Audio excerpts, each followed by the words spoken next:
जय श्री कृष्णा। आप सभी का स्वागत है हमारे श्री भगवद गीता के संपूर्ण 18वें अध्याय में। इस वीडियो में हम 78 श्लोकों को समझेंगे। हम श्री कृष्ण के दिव्य उपदेशों को गहरे ध्यान से सुनते हुए उनके शाश्वत ज्ञान में खो जाते हैं।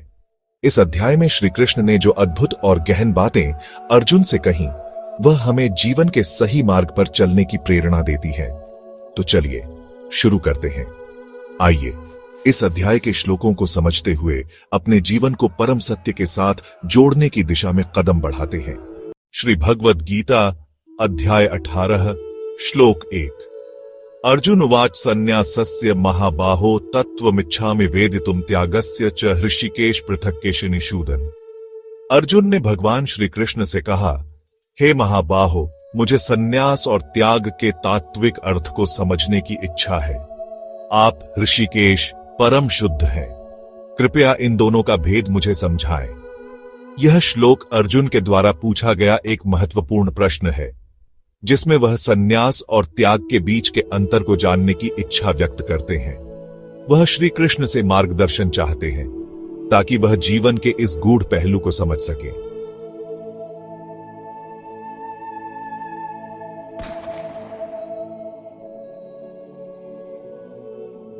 श्री भगवद गीता अध्याय 18 श्लोक 2। श्री भगवान उवाच काम्यानां कर्मणा न्यासम संन्यासम कवयो विदु सर्व कर्म फल त्यागम प्राहुस्त्यागम विचक्षणा। भगवान श्री कृष्ण ने कहा, वेदज्ञ जिनके पास परम ज्ञान है वे कामनाश्रित कर्मों का त्याग ही संन्यास मानते हैं। इसके साथ ही जो लोग कर्म फल का त्याग करते हैं वही सच्चे त्यागी होते हैं। इस श्लोक में भगवान श्री कृष्ण ने संन्यास और त्याग के बीच अंतर को स्पष्ट किया है, जिसमें उन्होंने कामनाओं से मुक्त कर्मों और उनके फल का त्याग करने को असली संन्यास बताया। यह हमें कर्म के निष्कलंक मार्ग पर चलने की प्रेरणा देता है।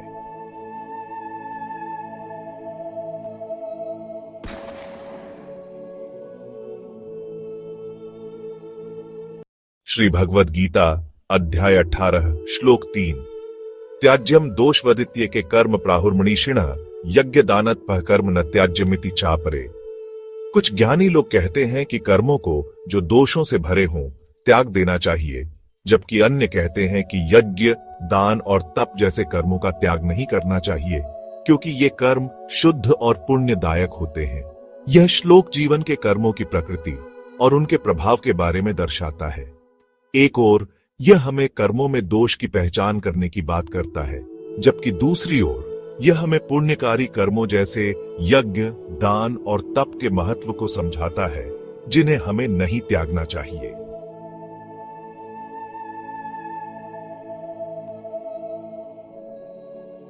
श्री भगवद गीता अध्याय 18 श्लोक 4। निश्रय मित्येव त्यागो नित्य संनियमस्तथा यज्ञ दान तपः कर्म पवित्राणि मनीषिणः। ज्ञानी लोग यह कहते हैं कि जो त्याग नित्य और सच्चे नियमों से किया जाता है वही वास्तविक त्याग है। साथ ही यज्ञ, दान और तप जैसे पवित्र कर्मों का त्याग नहीं करना चाहिए, क्योंकि ये कर्म आत्मा को शुद्ध करते हैं और उन्नति की दिशा में मार्गदर्शन करते हैं। इस श्लोक में श्री कृष्ण हमें जीवन के सच्चे उद्देश्य की ओर मार्गदर्शन करते हैं, जहां सत्य, तप, दान और त्याग का अर्थ केवल शारीरिक क्रियाओं से परे एक दिव्य शुद्धता और आत्मा की उन्नति में निहित है। श्री भगवद गीता अध्याय 18 श्लोक 5। एतान्यपि तु कर्माणि संगम त्यक्त्वा फलानि च कर्तव्यानीति में पार्थ निश्चितम मतमुत्तमम। श्री कृष्ण अर्जुन से कहते हैं, हे पार्थ, तुम्हें इन कर्मों को भी बिना किसी आसक्ति के केवल कर्तव्य भाव से करना चाहिए। कर्मों से जुड़े फल को छोड़कर तुम्हारी सबसे उत्तम और निश्चित राह यही है कि तुम ये कर्म केवल कर्तव्य के रूप में करो। यह श्लोक हमें समझाता है कि कर्म करते समय फल की आकांक्षा को छोड़ देना ही सच्चा त्याग है। यह ज्ञान हमें आत्मा के मार्ग पर आगे बढ़ने के लिए प्रेरित करता है, जहां कर्तव्य और निस्वार्थ कार्य सबसे महत्वपूर्ण है।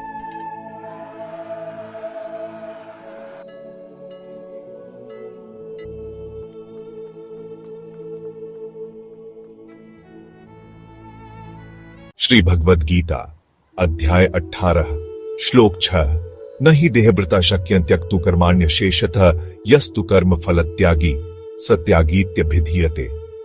श्री कृष्ण कहते हैं, इस देह के साथ कोई भी व्यक्ति संपूर्ण रूप से कर्मों को त्याग नहीं सकता, लेकिन जो व्यक्ति कर्म के फलों का त्याग करता है वही असली त्यागी कहलाता है। यह श्लोक यह समझाता है कि कर्मों को छोड़ना तो संभव नहीं है, क्योंकि जीवन में कर्म आवश्यक है, परंतु अगर हम अपने कर्मों के परिणामों की चिंता छोड़ दें तो वही सच्चा त्याग है। यह हमें कर्मों के साथ परंतु उनके फलों से मुक्त होकर कार्य करने का संदेश देता है।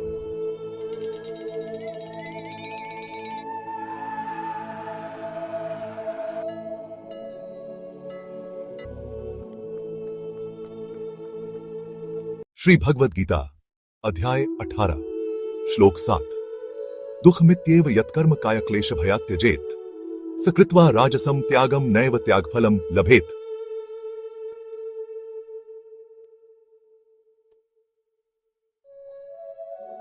जो व्यक्ति केवल दुख के भय से किसी कार्य का त्याग करता है उसे राजसिक त्याग कहा जाता है। ऐसा करने पर वह त्याग का फल प्राप्त नहीं करता।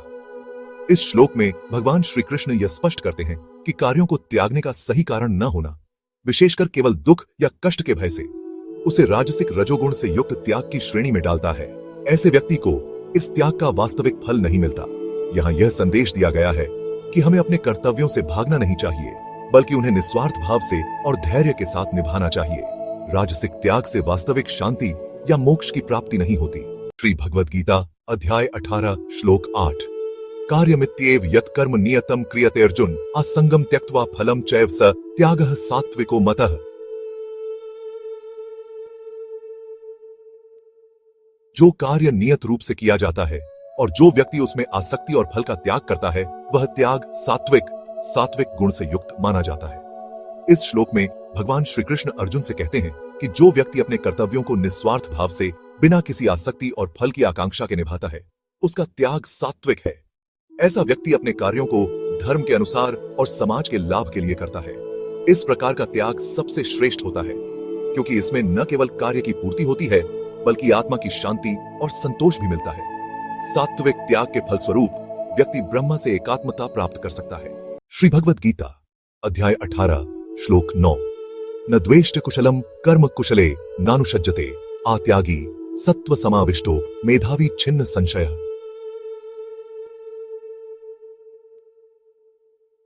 जो व्यक्ति अक्षम कार्यों से द्वेष नहीं करता और सक्षम कार्यों से आसक्त नहीं होता वह सत्व गुण से युक्त होकर त्यागी कहलाता है। वह मेधावी और संदेह रहित होता है। इस श्लोक में भगवान श्री कृष्ण यह बताते हैं कि एक सत्वगुणी व्यक्ति न तो अयोग्य कार्यों से द्वेष करता है और न ही योग्य कार्यों में आसक्ति रखता है। इस प्रकार वह अपने कार्यों में निपुण और समर्पित रहता है। ऐसा व्यक्ति मेधावी होता है जिसका ज्ञान स्पष्ट और संदेह रहित होता है।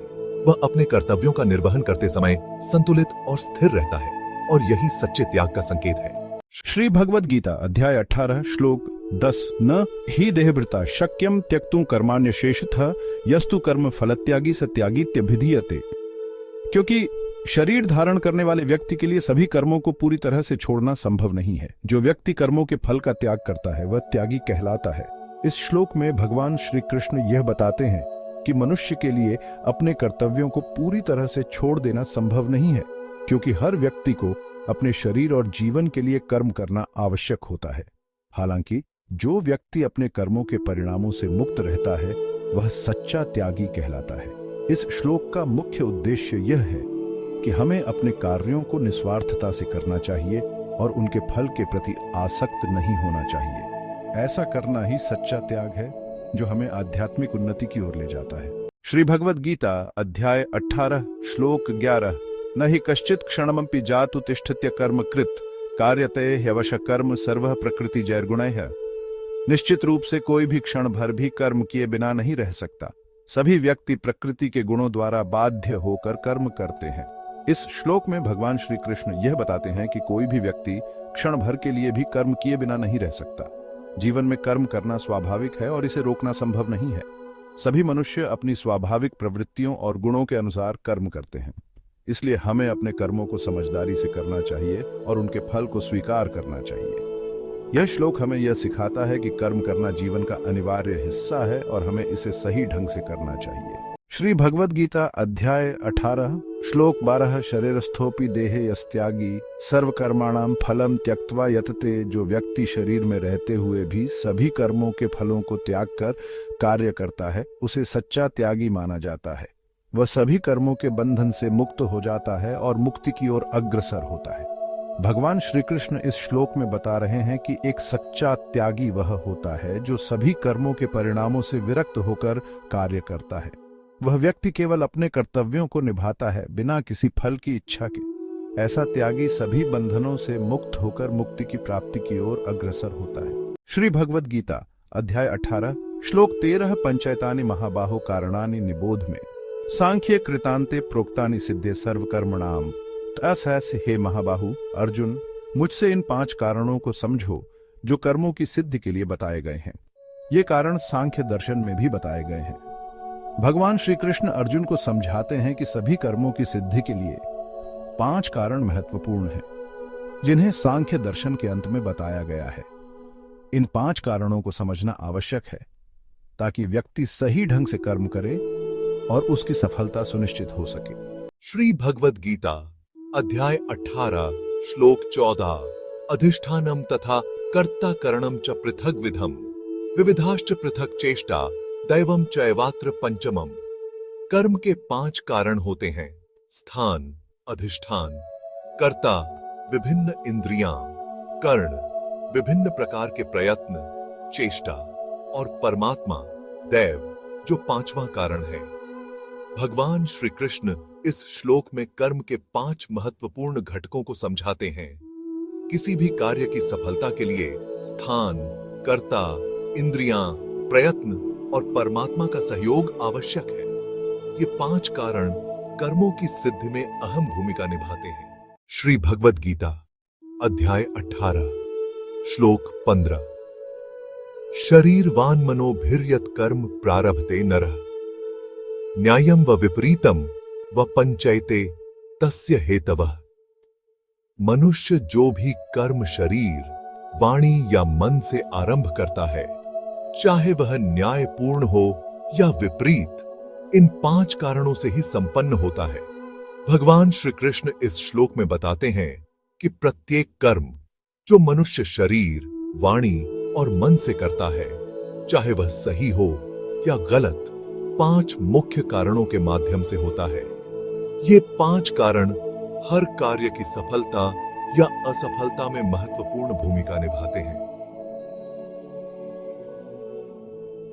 श्री भगवद गीता अध्याय 18 श्लोक 16 तत्रैवं सति कर्तारमात्मानं केवलं तु यः पश्यत्यकृत बुद्धित्वान् पश्यति दुर्मते। जो व्यक्ति अज्ञान के कारण केवल अपने को ही कर्ता मानता है, वह वास्तव में बुद्धिहीन है और सही रूप से नहीं देख पाता। भगवान श्री कृष्ण इस श्लोक में बताते हैं कि जो व्यक्ति अपनी सीमित बुद्धि के कारण अपने आप को ही सभी कर्मों का कर्ता मानता है, वह भ्रमित होता है। वह सत्य को नहीं समझ पाता, क्योंकि कर्म के पीछे केवल एक व्यक्ति का ही नहीं बल्कि कई कारणों का योगदान होता है। श्री भगवद गीता अध्याय 18 श्लोक 17 यस्य नाहंकृतो भावो बुद्धिर्यस्य न लिप्यते हत्वापि स इमान् लोकान् न हन्ति न निबध्यते। जिस व्यक्ति में अहंकार का भाव नहीं है और जिसकी बुद्धि कर्मों में लिप्त नहीं होती, वह इस संसार में किसी का भी वध करके भी बंधन में नहीं पड़ता और न ही पाप करता है। भगवान श्री कृष्ण इस श्लोक में बताते हैं कि जिस व्यक्ति का अहंकार समाप्त हो गया है और जिसकी बुद्धि कर्मों से अछूती है, वह कोई भी कार्य करने पर बंधन में नहीं फंसता। यहां तक कि अगर वह किसी का वध भी करता है तो भी उसे पाप या बंधन नहीं लगता, क्योंकि वह निस्वार्थ भाव से कार्य करता है। श्री भगवद गीता अध्याय 18 श्लोक 18 ज्ञानम झेय परिज्ञाता त्रिविधा कर्मचोदना कर्णम कर्म करतेति त्रिविधा कर्म संग्रह। ज्ञान झेय जिसे जाना जाना है और परिज्ञाता जानने वाला, ये 3 तत्व कर्म की प्रेरणा है। इसी प्रकार साधन, करण, कर्म और कर्ता, ये तीनों कर्म की प्रक्रिया में सम्मिलित होते हैं। भगवान श्री कृष्ण इस श्लोक में कर्म के प्रेरक तत्वों को स्पष्ट करते हैं। किसी भी कर्म के लिए ज्ञान, जिसे जानना है, और जानने वाला व्यक्ति, ये तीन तत्व आवश्यक हैं।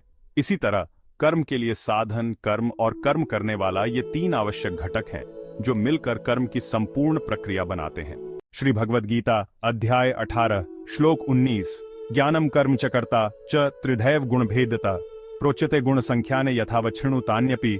भगवान श्री कृष्ण अर्जुन से कहते हैं, हे अर्जुन, ज्ञान, कर्म और कर्ता तीनों ही गुणों के भेद से तीन प्रकार के कहे जाते हैं। अब इनका वर्णन मैं तुम्हें विस्तार से बताता हूं, ध्यानपूर्वक सुनो। इस श्लोक में श्री कृष्ण ज्ञान, कर्म और कर्ता को प्रकृति के गुणों के अनुसार तीन श्रेणियों में बांटते हैं। वह अर्जुन को प्रेरित कर रहे हैं कि वह ध्यानपूर्वक सुने, क्योंकि इन गुणों का ज्ञान उसे कर्म को समझने और अपनी भूमिका को निभाने में मदद करेगा। ये तीनों ही गुण, सत्व, रजस और तमस, हमारे कार्यों और हमारे दृष्टिकोण पर प्रभाव डालते हैं। श्री भगवद गीता अध्याय 18 श्लोक 20 सर्वभूतेषु येनैकं भावमव्ययमीक्षते अविभक्तं विभक्तेषु तज्ज्ञानं विद्धि सात्विकम्। भगवान श्री कृष्ण कहते हैं, जो व्यक्ति सभी प्राणियों में एक ही अविनाशी और अनंत भाव को देखता है और जो यह समझता है कि विभाजित प्रतीत होने पर भी वह परमात्मा सभी में एक समान रूप में विद्यमान है, उस ज्ञान को सात्विक ज्ञान कहा जाता है। श्री कृष्ण समझा रहे हैं कि सात्विक ज्ञान वही है जिसमें व्यक्ति हर जीव में एक ही आत्मा का अंश देखता है। ऐसा ज्ञान विभक्तता में भी अभेद का अनुभव कराता है। यह दृष्टि रखने वाला व्यक्ति सभी को एक ही चेतना के रूप में देखता है। यही सात्विक ज्ञान का मर्म है। श्री भगवद गीता अध्याय 18 श्लोक 21 पृथक्त्वेन तु यज्ञानम नाना भावान पृथक विधान वेत्ति सर्वेषु भूतेषु तज्ज्ञानम विद्धि राजसम आ। भगवान श्री कृष्ण कहते हैं, जो व्यक्ति सभी जीवों में अलग अलग गुणों और भावों को पृथक रूप में देखता है और एकता को अनुभव नहीं करता, उसका ज्ञान राजसिक ज्ञान कहलाता है। श्री कृष्ण समझा रहे हैं कि राजसिक ज्ञान वह है जिसमें व्यक्ति हर जीव को अलग दृष्टि से देखता है और विभाजन का भाव रखता है। ऐसा ज्ञान परमात्मा की एकता का बोध नहीं कराता। ये श्री भगवद गीता अध्याय 18 श्लोक 22 यत्तु कृत स्नवदे कस्मिन् कार्ये सक्त महतुकम आ अतत्वार्थवदल्पम च तत्तामसम उदाहृतम आ। भगवान श्री कृष्ण कहते हैं, जो ज्ञान किसी एक कार्य या वस्तु में अत्यधिक आसक्त हो जिसका कोई तर्क या आधार न हो, जो अधूरे और अपूर्ण सत्य पर आधारित हो, उसे तामसिक ज्ञान कहा गया है। इस श्लोक में भगवान श्री कृष्ण तामसिक ज्ञान की विशेषता बता रहे हैं। तामसिक ज्ञान वह है जिसमें व्यक्ति किसी एक कार्य या वस्तु में बिना उचित कारण के आसक्त हो जाता है और उसे संपूर्ण सत्य मान लेता है। ऐसा ज्ञान अधूरा होता है क्योंकि वह वास्तविकता के गहन अर्थ को नहीं समझता। यही तामसिक ज्ञान की पहचान है। श्री भगवद गीता अध्याय 18 श्लोक 23 नियतम संग्रहितमरागद्वेषतः कृतम अफल प्रेप्सुना कर्म यत्तत् सात्विक मुच्यते आ। भगवान श्री कृष्ण कहते हैं, जो कर्म संयोग या आसक्ति से रहित बिना किसी राग द्वेष के और फल की इच्छा के बिना किया जाता है, उसे सात्विक कर्म कहा गया है। इस श्लोक में भगवान श्री कृष्ण सात्विक कर्म का अर्थ स्पष्ट कर रहे हैं। सात्विक कर्म वह है जो कर्तव्य के रूप में निस्वार्थ भाव से किया जाए, जिसमें किसी भी प्रकार की आसक्ति, मोह, राग या द्वेष का भाव न हो। ऐसा कर्म वह होता है जो फल की अपेक्षा किए बिना किया जाता है, केवल अपने धर्म का पालन करने के लिए।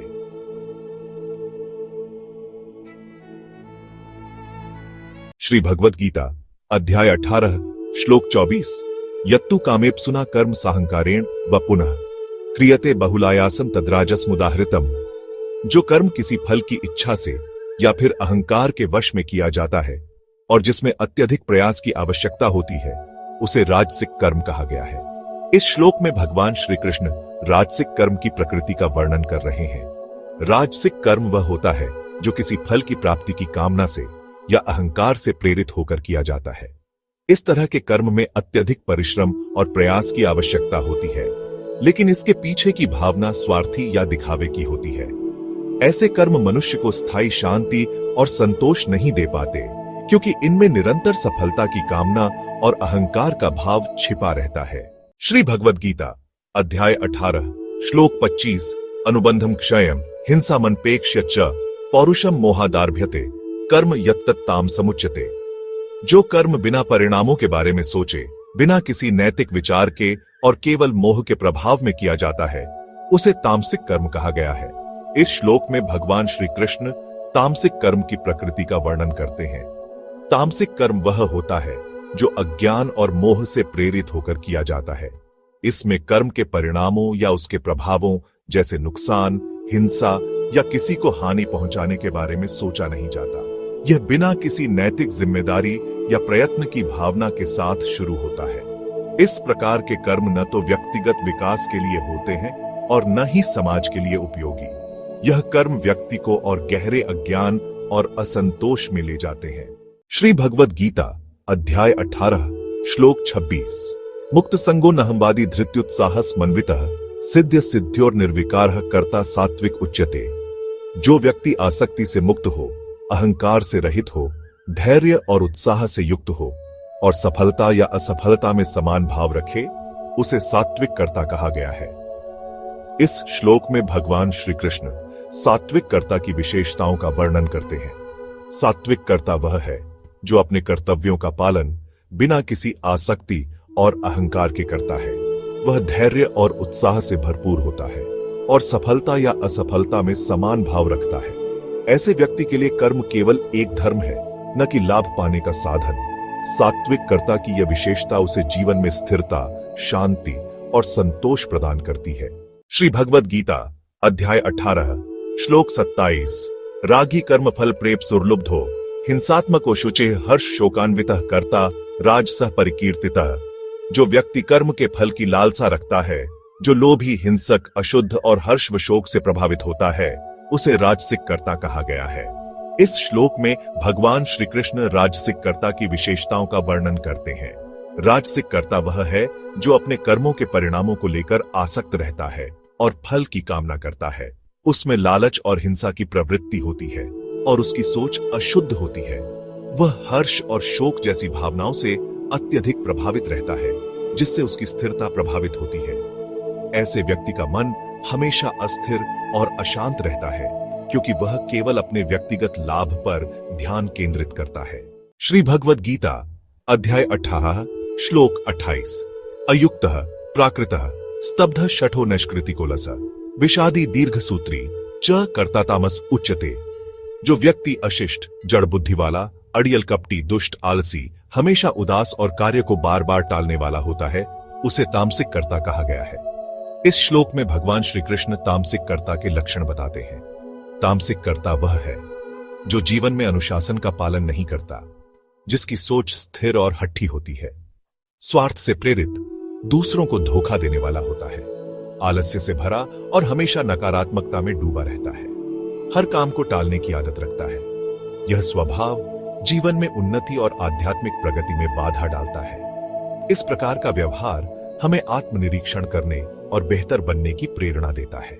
श्री भगवद गीता अध्याय 18 श्लोक 29 बुद्धेर्भेदम धृतेश्चैव गुणतस्त्रिविधम शृणु प्रोच्यमानम शेषेण पृथक्त्वेन धनंजय।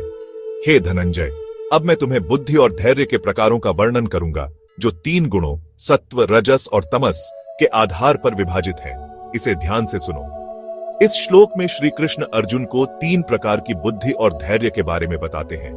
वह कहते हैं कि सत्वगुण, रजोगुण और तमोगुण के आधार पर हमारी सोचने समझने की शक्ति और हमारी धारण शक्ति 3 प्रकार की होती है।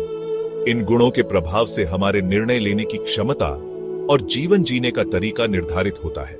श्री भगवद गीता अध्याय 18 श्लोक 30 प्रवृत्तिं च निवृत्तिं च कार्याकार्य भयाभय बंधम मोक्षम च या वेत्ति बुद्धिः सा पार्थ सात्विकी। हे पार्थ, जो बुद्धि यह भली भांति जानती है कि क्या करना चाहिए और क्या नहीं करना चाहिए, कौन सा कार्य उचित है और कौन सा अनुचित, क्या भय का कारण है और क्या निर्भय करता है, बंधन और मोक्ष क्या है, वह बुद्धि सात्विक कहलाती है। इस श्लोक में श्री कृष्ण अर्जुन को बताते हैं कि सात्विक बुद्धि वह है जो सही और गलत में भेद करने में सक्षम हो। यह बुद्धि हमें यह समझने में मदद करती है कि किस कार्य से बंधन प्राप्त होता है और किससे मुक्ति। भय और निर्भयता के स्रोत को समझने की शक्ति भी सात्विक बुद्धि के गुण है। सात्विक बुद्धि जीवन के सही मार्ग पर चलने का आधार है। इस प्रकार श्री कृष्ण ने अर्जुन को सच्ची और उज्जवल बुद्धि के लक्षण समझाए। श्री भगवद गीता अध्याय 18 श्लोक 31। यया धर्मम अधर्मम च कार्यम चाकार्यमेव च अयथावत प्रजानाति बुद्धि सा पार्थ राजसी। हे पार्थ, जो बुद्धि धर्म और अधर्म, कार्य और अकार्य को यथार्थ रूप से नहीं समझ पाती, वह बुद्धि राजसिक कहलाती है। इस श्लोक में श्री कृष्ण बताते हैं कि राजसिक बुद्धि वह है जो भ्रमित होती है। यह बुद्धि सत्य और असत्य, धर्म और अधर्म, सही और गलत में स्पष्ट भेद नहीं कर पाती। राजसिक बुद्धि वाले लोग अधिकतर अपने स्वार्थ, लालच और अहंकार से प्रेरित होकर निर्णय लेते हैं। इस प्रकार की बुद्धि जीवन में अस्थिरता और संघर्ष का कारण बनती है। इस प्रकार श्री कृष्ण ने राजसिक बुद्धि के लक्षणों का वर्णन किया है। श्री भगवद गीता अध्याय 18 श्लोक 32। अधर्मं धर्मामिति या मन्यते तामसावृता सर्वार्थान विपरीतांश बुद्धिः सा पार्थ तामसी। श्री कृष्ण अर्जुन से कहते हैं, हे पार्थ, वह बुद्धि जो अधर्म को धर्म और धर्म को अधर्म मानती है, जो सत्य को विपरीत रूप में देखती है, उसे तामसी बुद्धि कहा गया है। यह भ्रमित बुद्धि तामस गुणों से ढकी होती है और जीवन में सही निर्णय लेने में असमर्थ होती है। इस श्लोक में भगवान ने बताया है कि तामसी बुद्धि का स्वभाव क्या होता है। यह बुद्धि असत्य को सत्य समझती है और व्यक्ति को सही मार्ग से भटकाती है। हमें चाहिए कि हम अपने जीवन में विवेकशील बने और सत्य का अनुसरण करें। श्री भगवद गीता अध्याय 18 श्लोक 33।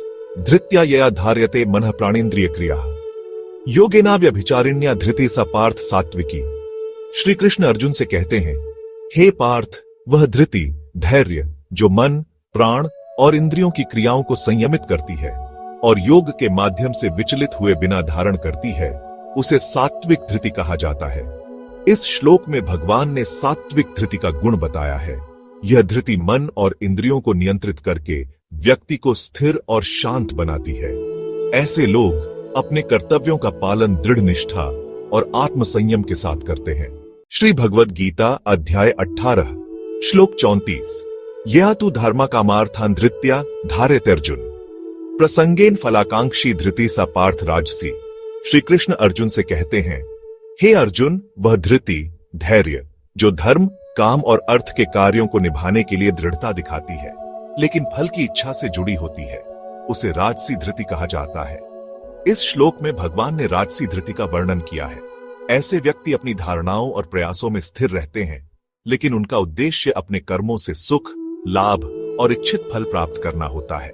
श्री भगवद गीता अध्याय 18 श्लोक 35। यह स्वप्नम भयम शोकम विषादम मदमेव च धृत्या धार्यते पुरुषो धृति सा पार्थ तामसी।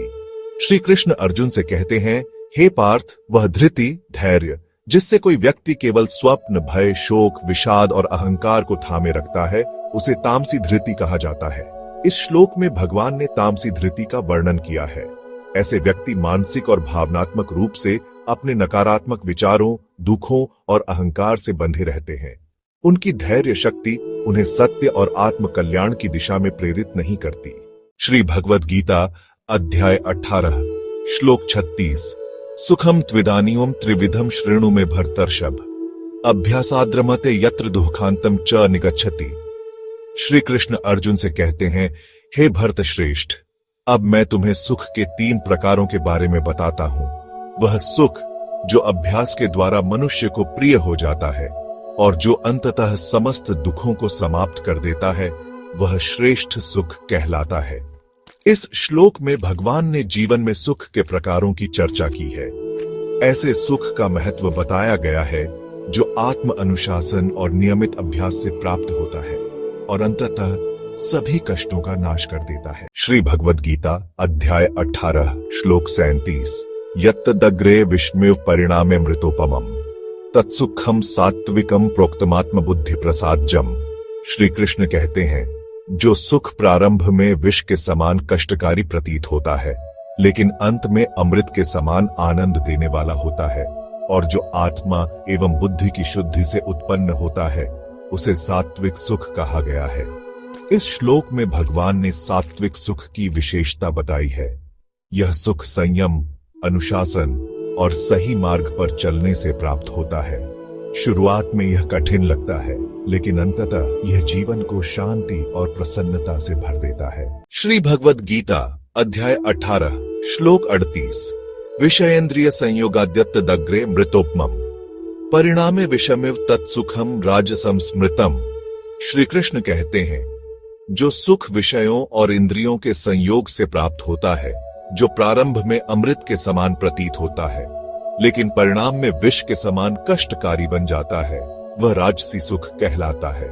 यह श्लोक हमें यह सिखाता है कि जो सुख हम भोग की प्राप्ति से प्राप्त करते हैं, वह शुरुआत में बहुत आकर्षक और सुखद महसूस होता है, लेकिन अंततः वह हमें दुख और अशांति की ओर ले जाता है। श्री भगवद गीता अध्याय 18 श्लोक 39 यदग्रे चानुबंधे च सुखम मोहनमात्मनः निद्रालस्य प्रमादोत्थम तत्तामसमुदाहृतम। श्री कृष्ण कहते हैं, जो सुख प्रारंभ में और अंत में मोह के कारण आत्मा को भ्रमित करता है, और जो नींद, आलस्य और प्रमाद से उत्पन्न होता है, वह तामसी सुख कहलाता है। यह श्लोक हमें यह बताता है कि कुछ सुख भ्रामक होते हैं, जो हमें आत्मज्ञान की बजाय भ्रमित कर देते हैं। ये सुख आलस्य और प्रमाद के कारण उत्पन्न होते हैं, जो अंततः हमारी आत्मा को कमजोर और अज्ञान से ग्रस्त करते हैं। श्री भगवद गीता अध्याय 18 श्लोक 40 न तदस्ति पृथिव्या व दिवि देवेषु व पुनः सत्वम प्रकृति जैर्मुक्तम यदेभिः स्यात्रिभिर्गुणैः। हे अर्जुन, ऐसा कोई भी सत्व न पृथ्वी पर है, न स्वर्ग में देवताओं के बीच, और न ही कहीं और, जो प्रकृति के इन 3 गुणों सत्व, रजस और तमस से मुक्त हो। हर जीव और वस्तु पर यह गुण प्रभाव डालते हैं। यह श्लोक हमें यह समझाने का प्रयास करता है कि संपूर्ण सृष्टि में कोई भी ऐसा अस्तित्व नहीं है जो प्रकृति के तीनों गुणों से परे हो। हमारा कर्म, स्वभाव और जीवन इन गुणों से प्रभावित होते हैं। इनका संतुलन ही जीवन को सही दिशा में ले जा सकता है। श्री भगवद गीता अध्याय 18 श्लोक 41 ब्राह्मण क्षत्रिय विषा शूद्राणा च परंतप कर्माणि प्रविभक्तानि स्वभाव प्रभवैर्गुणैः। हे परंतप अर्जुन, ब्राह्मण, क्षत्रिय, वैश्य और शूद्रों के कर्म उनके स्वभाव से उत्पन्न गुणों के आधार पर विभाजित किए गए हैं। यह श्लोक यह बताता है कि समाज में हर व्यक्ति की भूमिका उसके स्वाभाविक गुणों और प्रवृत्तियों के अनुसार निर्धारित होती है। ये कर्म सृष्टि के प्राकृतिक नियमों और संतुलन को बनाए रखने के लिए है। श्री भगवद गीता अध्याय 18 श्लोक 42 शमो दमस्तप शौचम क्षांतिरार्जवमेव च ज्ञानम विज्ञान मास्तिक्यम ब्रह्म कर्म स्वभावजम। हे अर्जुन, शांति, इंद्रिय निग्रह, तपस्या, पवित्रता, सहनशीलता, सरलता, ज्ञान, विज्ञान और आस्तिकता, ये सभी ब्राह्मण के स्वाभाविक कर्म हैं। यह श्लोक ब्राह्मण के कर्तव्यों को उजागर करता है, जो उनकी प्रकृति और गुणों से प्रेरित हैं। ये गुण व्यक्ति को आध्यात्मिक उन्नति और समाज के कल्याण की ओर ले जाते हैं। श्री भगवद गीता अध्याय 18 श्लोक 43 शौर्यम तेजो धृतिर्दाक्ष्यम युद्धे चाप्यप्लायनम दानमीश्वर भावश्य क्षात्रम कर्म स्वभावजम। हे अर्जुन, शौर्य, पराक्रम, तेज, धैर्य, कौशल, युद्ध में कभी पीछे न हटना, दान देना और नेतृत्व का भाव, ये सभी क्षत्रिय के स्वाभाविक कर्म हैं। यह श्लोक क्षत्रिय वर्ग के कर्तव्यों को वर्णित करता है, जो उनके स्वभाव और गुणों के अनुरूप हैं। ये गुण न केवल समाज की रक्षा करते हैं, बल्कि सेवा और उदारता के आदर्श भी स्थापित करते हैं। श्री भगवद गीता अध्याय 18 श्लोक 44 कृषि गौरक्ष वाणिज्यम वैश्य कर्म स्वभावजम परिचर्यात्मकम कर्म शूद्रस्यापि स्वभावजम। हे अर्जुन, खेती, गोरक्षा और व्यापार ये वैश्य के स्वाभाविक कर्म हैं, और सेवा व सहायता करना यह शूद्र का स्वाभाविक कर्म है। इस श्लोक में भगवान श्री कृष्ण कर्मों के विभाजन की बात कर रहे हैं, जो प्रत्येक वर्ग के स्वभाव और गुणों के अनुसार निर्धारित होते हैं। यह विभाजन समाज के संतुलन और प्रगति के लिए आवश्यक है। श्री भगवद गीता अध्याय 18 श्लोक 45। स्व स्व कर्मण्यभिरतः संसिद्धि लभते नरः स्वकर्मनिरतः सिद्धिम यथा विन्दति तच्छृणु। हे अर्जुन, हर व्यक्ति अपने स्वाभाविक कर्म में रत रहकर पूर्णता को प्राप्त कर सकता है। अब मैं तुम्हें यह बताता हूं कि कैसे अपने कर्म के प्रति समर्पण से सिद्धि को प्राप्त किया जा सकता है। इस श्लोक में भगवान श्री कृष्ण यह स्पष्ट कर रहे हैं कि प्रत्येक व्यक्ति को अपने स्वाभाविक कार्यों को पूरी लगन और निष्ठा के साथ करना चाहिए। यह न केवल व्यक्तिगत विकास का मार्ग है, बल्कि समाज और सृष्टि की समग्र उन्नति का भी आधार है। श्री भगवद गीता अध्याय 18 श्लोक 46। यतः प्रवृत्तिर्भूताना येन सर्वमिदं ततम् स्वकर्मणा तम्भ्यर्च सिद्धिम विन्दति मानव। हे अर्जुन, वह परमात्मा ही सभी प्राणियों का स्रोत है और वही इस समस्त सृष्टि में व्यापक रूप से विद्यमान है। प्रत्येक मनुष्य अपने स्वाभाविक कर्मों द्वारा उस परमात्मा की आराधना करके सिद्धि को प्राप्त कर सकता है। इस श्लोक में भगवान श्री कृष्ण यह समझा रहे हैं कि हमारे कर्म ही हमारी पूजा है। जब हम अपने स्वाभाविक कार्यों को ईश्वर के प्रति समर्पण की भावना से करते हैं, तब हमें अपने जीवन की पूर्णता प्राप्त होती है। श्री भगवद गीता अध्याय 18 श्लोक 47। श्रेयान् स्वधर्मो विगुणः प्रधर्मात् स्वनुष्ठितात् स्वभावनियतम कर्म कुर्वन्नाप्नोति किल्बिषम्। हे अर्जुन, अपनी प्रकृति के अनुसार निर्धारित अपना स्वधर्म, भले ही वह गुणहीन क्यों न हो, दूसरे के धर्म को उत्तम रीति से निभाने से कहीं श्रेष्ठ है। अपने स्वाभाविक कर्म को करते हुए मनुष्य पाप में नहीं पड़ता। हे अर्जुन, अपनी प्रकृति के अनुसार निर्धारित अपना स्वधर्म, भले ही वह गुणहीन क्यों न हो, दूसरे के धर्म को उत्तम रीति से निभाने से कहीं श्रेष्ठ है। अपने स्वाभाविक कर्म को करते हुए मनुष्य पाप में नहीं पड़ता। श्री भगवद गीता अध्याय 18 श्लोक 48। सहजम कर्म कौन्तेय सदोषम न त्यजेत सर्वारंभा ही दोषेण धूमेनाग्निरिवावृता। भगवान श्री कृष्ण अर्जुन से कहते हैं, हे कौन्तेय, अर्जुन, अपने स्वाभाविक कर्म को चाहे उसमें दोष ही क्यों न हो, कभी नहीं त्यागना चाहिए, क्योंकि सभी प्रारंभिक कार्य दोष से ढके होते हैं, जैसे अग्नि हमेशा धुएं से ढकी होती है। इस श्लोक में श्री कृष्ण समझाते हैं कि हर कर्म में कुछ दोष हो सकते हैं, लेकिन हमें अपने स्वभाव और कर्तव्य के अनुसार कर्म करते रहना चाहिए। जैसे अग्नि का स्वाभाविक गुण जलना है, भले ही उसमें धुआं हो, उसी प्रकार जीवन में अपने सहज और स्वाभाविक कर्म को स्वीकार करना ही सच्चा धर्म है। श्री भगवद गीता अध्याय 18 श्लोक 49। असक्त बुद्धि सर्वत्र जितात्मा विगतस्पृह नैष्कर्म्य सिद्धि परमं संन्यासेनाधिगच्छत्।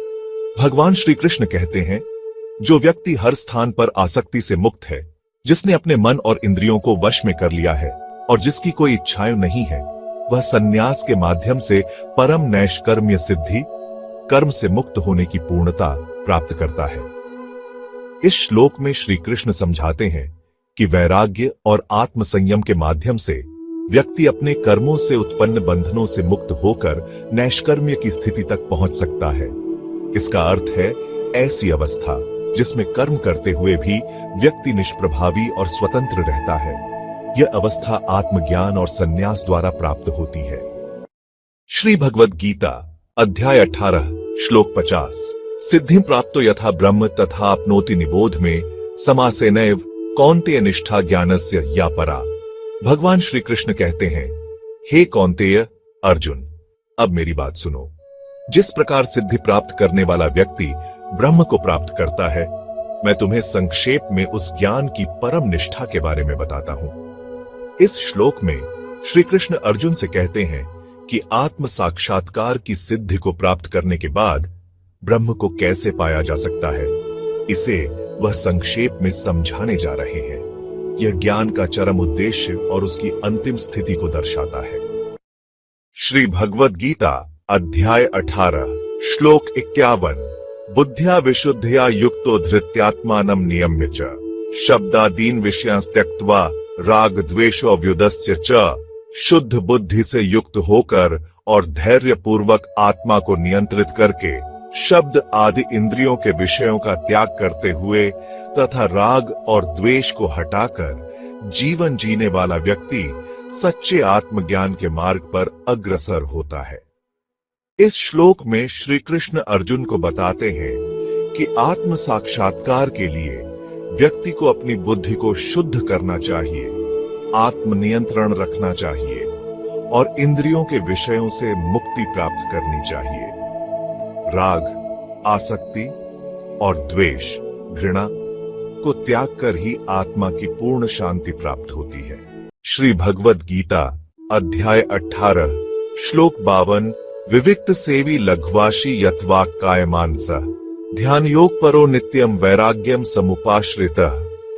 जो व्यक्ति एकांतवास में रहने वाला, कम खाने वाला, वाणी, शरीर और मन को संयमित रखने वाला, ध्यान योग में निरंतर लगा रहने वाला और वैराग्य को अपनाने वाला है, वह आत्मज्ञान की ओर अग्रसर होता है। इस श्लोक में श्री कृष्ण आत्म प्राप्ति के लिए आवश्यक गुणों को समझाते हैं। एकांतवास से ध्यान में स्थिरता आती है, संयम से आत्मशक्ति बढ़ती है और वैराग्य अपनाने से सांसारिक बंधनों से मुक्ति प्राप्त होती है।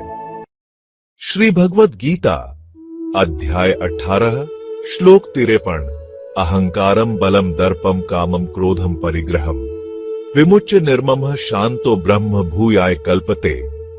जो व्यक्ति अहंकार, बल, घमंड, कामना, क्रोध और संग्रह की भावना को त्याग देता है, जो मेरा की भावना से मुक्त और शांत है, वह ब्रह्म की अवस्था को प्राप्त करने के योग्य हो जाता है।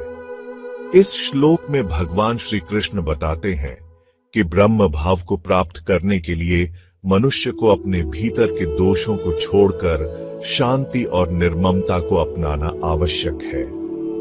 अहंकार और संग्रह की भावना से मुक्त होकर ही वह सच्चे आत्मज्ञान की ओर बढ़ सकता है। श्री भगवद गीता अध्याय 18 श्लोक 54 ब्रह्मभूतः प्रसन्नात्मा न शोचति न कांक्षति समः सर्वेषु भूतेषु मद्भक्ति लभते पराम। जो व्यक्ति अहंकार, बल, घमंड, कामना, क्रोध और संग्रह की भावना को त्याग देता है, जो मेरा की भावना से मुक्त और शांत है, वह ब्रह्म की अवस्था को प्राप्त करने के योग्य हो जाता है। इस श्लोक में भगवान श्री कृष्ण ब्रह्म भाव को प्राप्त व्यक्ति की स्थिति का वर्णन करते हैं। वह व्यक्ति पूर्ण संतोष में होता है, न किसी से द्वेष करता है और न किसी की आकांक्षा। उसकी समत्व दृष्टि उसे परमात्मा की भक्ति के उच्चतम स्तर तक ले जाती है। श्री भगवद गीता अध्याय 18 श्लोक 55 भक्त्या मांभिजानाथि यावान्यश्चास्मि तत्वतः तथो मां तत्वतो जात्वा विशते तदनंतरम। भक्ति के द्वारा ही मनुष्य मुझे जैसा मैं वास्तव में हूं जान सकता है, फिर मुझे तत्व से जानकर वह मुझ में प्रवेश कर जाता है। इस श्लोक में भगवान श्री कृष्ण बता रहे हैं कि केवल भक्ति के माध्यम से ही कोई व्यक्ति उन्हें उनके वास्तविक स्वरूप में जान सकता है। जब भक्त पूरी निष्ठा और प्रेम से भगवान को समझ लेता है, तब वह उनके दिव्य स्वरूप में विलीन हो जाता है। श्री भगवद गीता अध्याय 18 श्लोक 56 सर्वकर्माण्यपि सदा कुर्वाणो मद्व्यपाश्रय मत्प्रसादाद्वाप्नोति शाश्वतम पद्मव्ययम्। सभी कर्म करते हुए भी जो मेरा आश्रय लेता है, वह मेरी कृपा से शाश्वत और अविनाशी परम पद को प्राप्त कर लेता है। इस श्लोक में भगवान श्री कृष्ण समझा रहे हैं कि जीवन में चाहे कितने भी कर्म क्यों न किए जाए, यदि व्यक्ति भगवान का शरणागत होकर कर्म करता है, तो वह उनकी कृपा से सर्वोच्च लक्ष्य अविनाशी शाश्वत पद को प्राप्त कर सकता है। श्री भगवद गीता अध्याय 18 श्लोक 57 चेतसा सर्वकर्माणि मयि सन्न्यस्य मत्परः बुद्धियोगमुपाश्रित्य मच्चित्तः सततम भव। मन से सभी कर्म मुझे अर्पित करते हुए मुझ पर एकाग्र होकर बुद्धियोग का आश्रय लेकर निरंतर मेरे चित्त में स्थित रहो। इस श्लोक में भगवान श्री कृष्ण अर्जुन को निर्देश देते हैं कि वे अपने सभी कर्म भगवान को समर्पित करें और पूरी एकाग्रता के साथ उनकी ओर मन को लगाएं। ऐसा करने से व्यक्ति सही मार्ग पर रहता है और आध्यात्मिक उत्थान प्राप्त करता है। श्री भगवद गीता अध्याय 18 श्लोक 58 मच्चित्तः सर्व दुर्गाणि मत प्रसादात् तरिष्यसि अथ चेत्व महंकारान्न श्रोष्यसि विनंक्ष्यसि। यदि तू मुझ में मन लगाए रखेगा तो मेरी कृपा से सभी कठिनाइयों को पार कर जाएगा, लेकिन यदि अहंकारवश मेरी बात नहीं सुनेगा तो नष्ट हो जाएगा।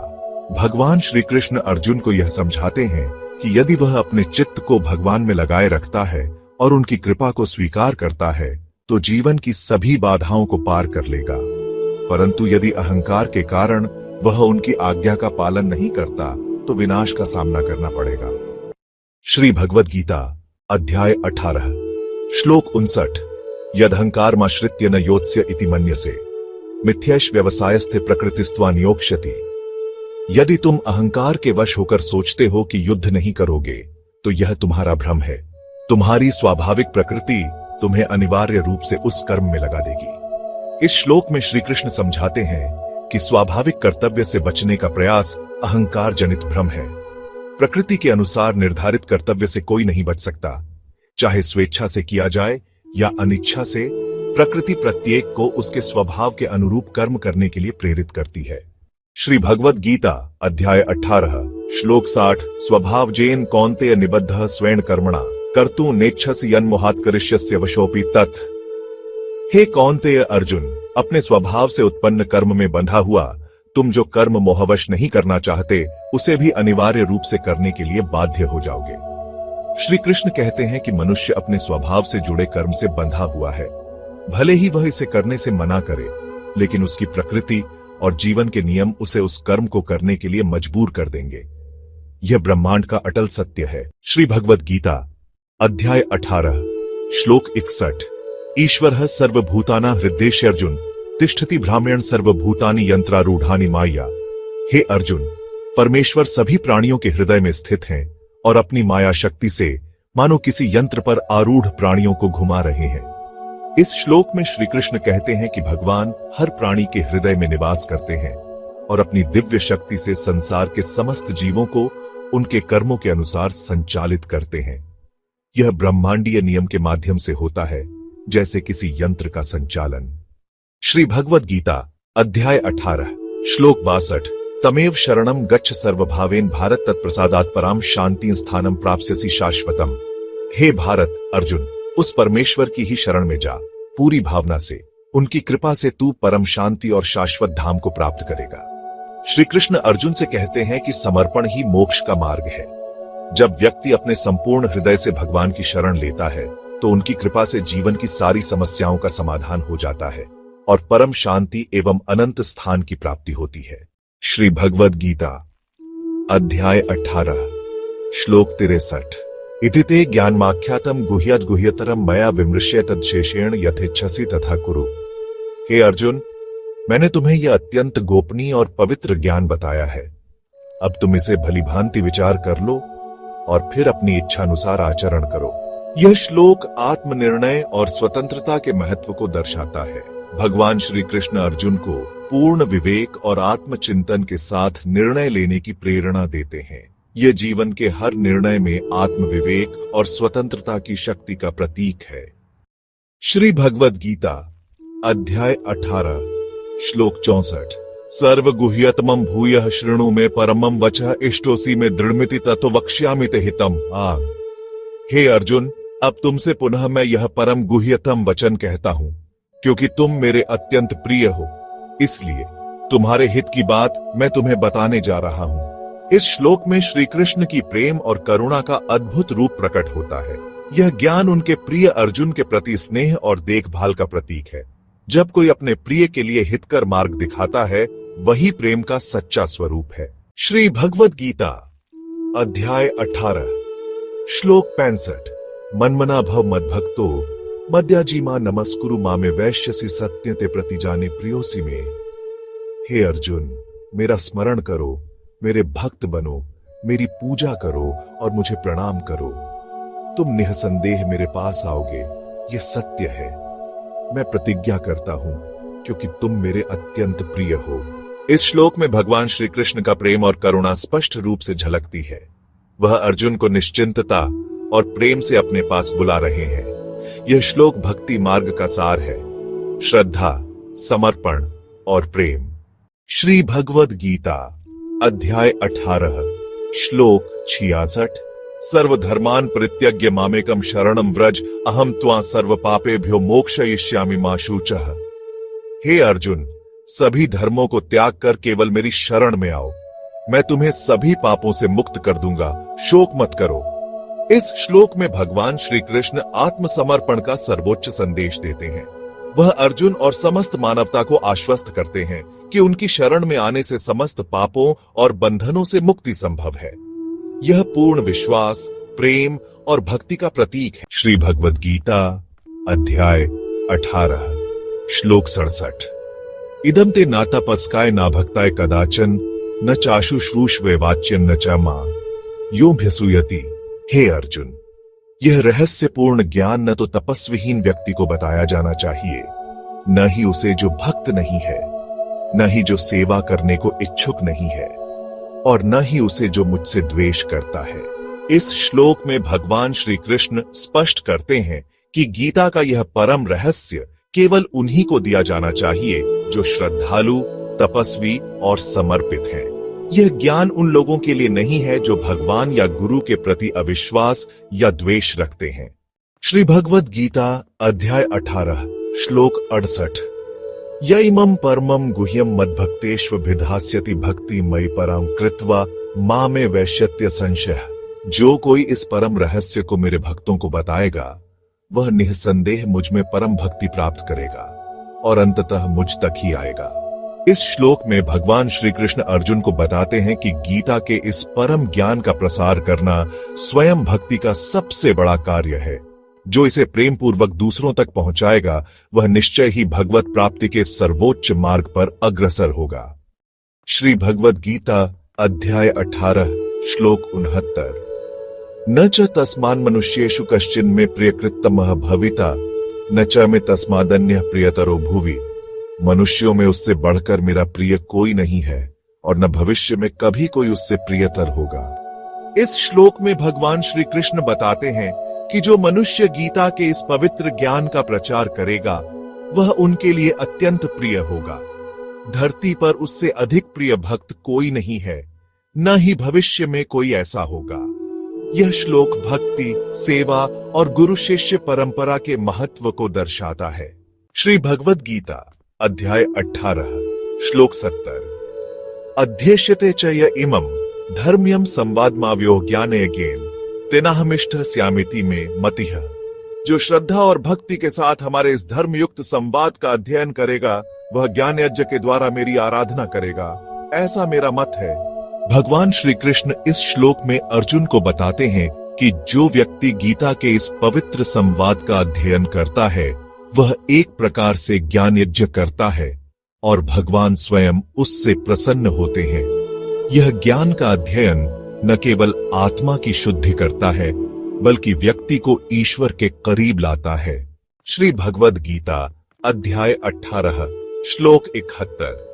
श्रद्धावानन् सूयश्च शृणुयादपि यो नरः सोऽपि मुक्तः शुभान् लोकान् प्राप्नुयात् पुण्यकर्मणाम् ड्यू। जो व्यक्ति श्रद्धा और निष्कपट भाव से इस संवाद को सुनता है, वह भी मुक्त होकर पुण्य कर्म करने वालों के शुभ लोकों को प्राप्त करता है। भगवान श्री कृष्ण अर्जुन को बताते हैं कि गीता के इस दिव्य ज्ञान को सुनने वाला भी, यदि वह श्रद्धालु और बिना किसी द्वेष के है, मुक्ति प्राप्त कर सकता है। ऐसा व्यक्ति पुण्य लोकों का अधिकारी बनता है और ईश्वर की कृपा का भागीदार होता है। श्री भगवद गीता अध्याय 18 श्लोक 72। कच्चिदेतच्छ्रुतं पार्थ त्वयैकाग्रेण चेतसा कच्चित् ज्ञान सम्मोहा प्रणष्टस्ते धनंजय। हे पार्थ, क्या तुमने इसे एकाग्रचित्त होकर सुना? क्या तुम्हारा अज्ञान और मोह अब नष्ट हो गया है, हे धनंजय? भगवान श्री कृष्ण ने अर्जुन से पूछा कि गीता के इस ज्ञान को सुनने के बाद क्या उसका भ्रम और अज्ञान दूर हो गया है। यह प्रश्न न केवल अर्जुन के लिए बल्कि हम सभी के लिए है। क्या हम अपने जीवन में सत्य को अपनाकर अपने संदेह और मोह को त्याग सकते हैं? श्री भगवद गीता अध्याय 18 श्लोक 73 अर्जुन उवाच नष्टो मोह स्मृतिर्लब्धा त्वत्प्रसादान में अच्युत स्थितोस्मि गत संदेहा करिष्ये वचनम तव। अर्जुन बोले, हे अच्युत, आपके कृपा प्रसाद से मेरा मोह नष्ट हो गया है और मुझे स्मृति स्वयं का ज्ञान प्राप्त हो गया है। अब मैं संशय रहित हूं और आपके आदेशों का पालन करूंगा। अर्जुन का यह उत्तर आत्मसमर्पण और ज्ञान की ओर उनकी यात्रा का प्रतीक है। यह क्षण दर्शाता है कि जब हम संदेह त्यागते हैं और सत्य को अपनाते हैं तो हम अपने कर्तव्य को स्पष्ट रूप से देख पाते हैं। श्री भगवद गीता अध्याय 18 श्लोक 74 संजय उवाच इत्यहम वासुदेवस्य पार्थस्य च महात्मनः संवादमिम श्रौषमद्भुतम रोमहर्षणम। संजय बोले, इस प्रकार मैंने वासुदेव श्री कृष्ण और महात्मा अर्जुन के बीच इस अद्भुत संवाद को सुना जो मेरे रोंगटे खड़े कर देने वाला है। यह संवाद दिव्यता और ज्ञान से ओतप्रोत है। संजय की वाणी दर्शाती है कि गीता का यह उपदेश केवल सुनने मात्र से ही व्यक्ति को रोमांचित कर देता है और आत्मा तक गहराई से स्पर्श करता है। श्री भगवद गीता अध्याय 18 श्लोक 75 व्यास प्रसादात् श्रुत्वा नेतद्गुह्यमहं परम योगम योगेश्वरात् कृष्णात् साक्षात् कथयतः स्वयं। संजय बोले, व्यास जी की कृपा से मैंने इस परम गोपनीय योग को स्वयं योगेश्वर श्री कृष्ण से प्रत्यक्ष रूप में सुना है।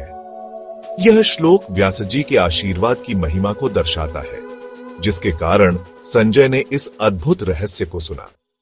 श्री कृष्ण स्वयं अर्जुन को यह दिव्य ज्ञान प्रदान कर रहे थे और संजय को वह सुनने का सौभाग्य प्राप्त हुआ।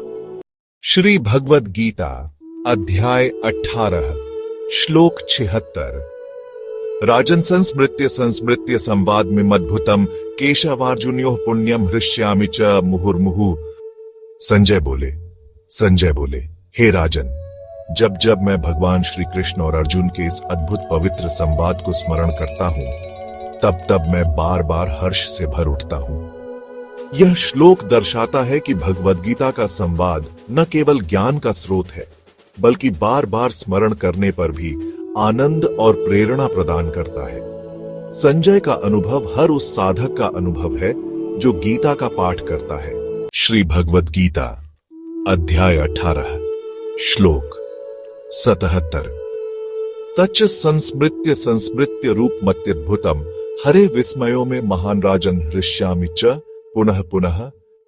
संजय बोले, हे राजन, जब जब मैं भगवान श्री कृष्ण के उस अद्भुत और दिव्य रूप का स्मरण करता हूं, तो मेरा हृदय महान विस्मय से भर जाता है और मैं बार बार आनंद से पुलकित हो उठता हूं। इस श्लोक में संजय श्री कृष्ण के विराट स्वरूप का पुनः स्मरण करते हुए विस्मय और भक्ति में डूबे हुए हैं। गीता का यह क्षण हमें उस दिव्य अनुभूति का आभास कराता है जो अध्यात्म के मार्ग पर चलने से प्राप्त होती है। श्री भगवद गीता अध्याय 18 श्लोक 78 यत्र योगेश्वरः कृष्णो यत्र पार्थो धनुर्धरः तत्र श्रीर्विजयो भूतिर्ध्रुवा नीतिर्मतिर्मम। संजय बोले, जहां योगेश्वर श्री कृष्ण है और जहां धनुर्धारी पार्थ अर्जुन है, वहां निश्चित रूप से श्री, समृद्धि, विजय, विभूति, शक्ति और अडिग नीति होगी, ऐसा मेरा मत है। यह श्लोक गीता के समापन का ऐश्वर्यपूर्ण उद्घोष है।